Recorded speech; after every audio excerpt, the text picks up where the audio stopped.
With the recent review of Elimination Chamber 2010 on the channel, it is perfect time to rank every match from the pay-per-view. Welcome back, guys, to Fog Wrestling, and of course, there was a total of 6 matches on this card. Now, in terms of actual advertised matches, there was 5, 1 got changed and 1 got added. So, what's going to begin in last spot? What's going to be 6th spot?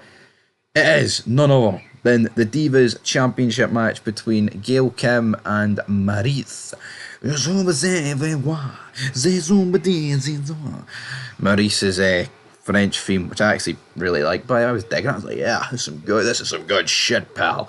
Now, this match, as you're seeing right in front of you, didn't actually happen, guys. It wasn't actually the match we got. We got these two taking on Lay Cool, because Vicky Guerrero came in, excuse me. Now, if you want to hear a more in-depth version of this, you probably could go watch the review, but hopefully you're a Fog Wrestling legend and you've already watched, well, you've watched that and you're in the mid of watching this, but this match wasn't that good. You know, at this period of wrestling, right? I think Gail Kim and Maurice are decent workers. Lay Cool are alright as well, but they're kind of stuck in limbo, because even though there's some great commentary for Lawler and Striker, they're not focusing on wrestling, but they're not focusing on like sexualizing them.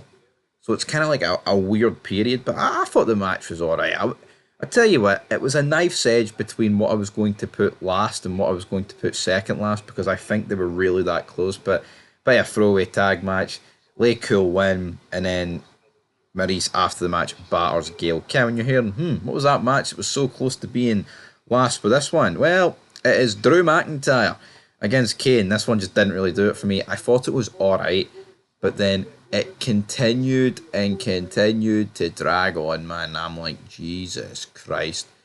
Would this actually hurry up and end? I mean, it only went about 11 minutes, but it should have went about 7 or 8. You had Drew running away, Drew doing this, and they actually defeated Kane via pinfall, but Kane, I believe, lost to John Morrison. He lost to John Morrison in a qualifier match for the Chamber, so that's why Kane wasn't in, which was quite weird, but for me, rightfully deserves second last spot on this list. Up next in 4th spot, we've got The Miz successfully defending his United States Championship against MVP. This match kind of just got made on the fly.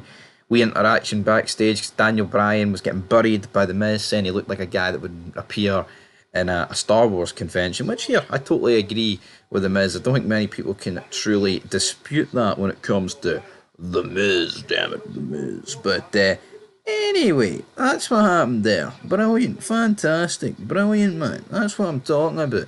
But then you had decent interference with Big Show and Mark Henry going through barricades. At this point, it wasn't completely overdone. Nowadays, man, I feel like the barricade spot gets done every 3 seconds. Anyway, we'll move into 3rd spot. On the bottom bit of that podium, we've got Batista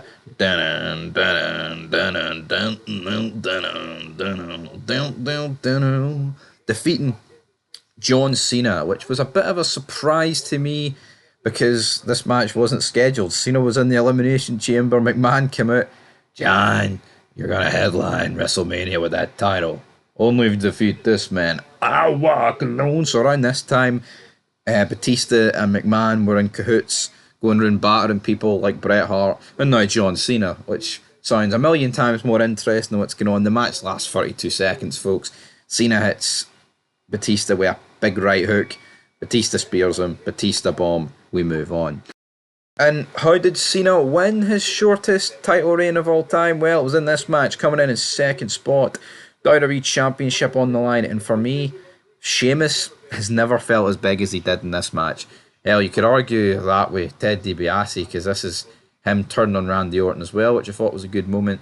Kofi Kingston looking strong in this match alongside Triple H and Cena, who it ended up coming down to, and Cena locks the STFU on Triple H to make him tap. I mean, like I said, some decent spots in the match. You know, you've got the lead pipe being thrown in by Cody Rhodes. Randy Orton didn't want DiBiase to do it. DiBiase accidentally hits Orton when Cena lifted him for the FU, but then when Orton hits the deck, DiBiase manages to pin him, and Randy Orton's first eliminated. So that's a nice surprise seeing Randy Orton first be eliminated. And also, this is just the end of Legacy. I mean, it was a group that lasted to this point, like what, a year and a half? And I think that's all this group really needed to be. Did any of them really benefit from being in it? They did. Did any of them really benefit for losing to Randy Orton at Mania? No. Did Orton benefit for that? No. Bit of a waste of time if you ask me. Sheamus, as I said, this is probably the strongest he ever felt in WWE. Yeah, he won the title later against Roman Reigns, but this he felt like a big deal coming in, winning the belt against Cena. But Cena eventually won, but only one match can be numero uno, and it was the SmackDown Elimination Chamber. Yeah, you could argue a bit weaker in terms of star power, or you might not. It depends how you feel. But obviously, Taker, World Heavyweight Champion, defending against Jericho, Punk, Mysterio, Morrison, and R-Truth. R-Truth and Punk kick off. Punk eliminates him. Punk goes on his wee promo, straight edge rant. Society, you know the score. But Ray comes in, eliminates him. Morrison, Jericho, and Taker then enter. You're down to 4. Ray gets eliminated. Morrison then gets eliminated. You know, third last. Pretty impressive from John Morrison. Undertaker against Jericho then have a really good, 7-8 minute match. Shawn Michaels lifts the grate up. Sweet chin music. If I only could make a deal with God, get him to swap our place. If I can't beat you, then I have no career. Undertaker versus Shawn Michaels. Career versus streak. Epic ending to a pay-per-view. Jericho locks the World Heavyweight Championship. This is when they actually knew how to end pay-per-views. What a moment. You know, Taker losing the belt, Jericho winning the belt, Michaels returning after a month away after being fucking going psychotic because he lost the Rumble. To cost and Taker the belt to set up the career versus streak match. I don't have any other words to epic, man. Epic, folks. Epic.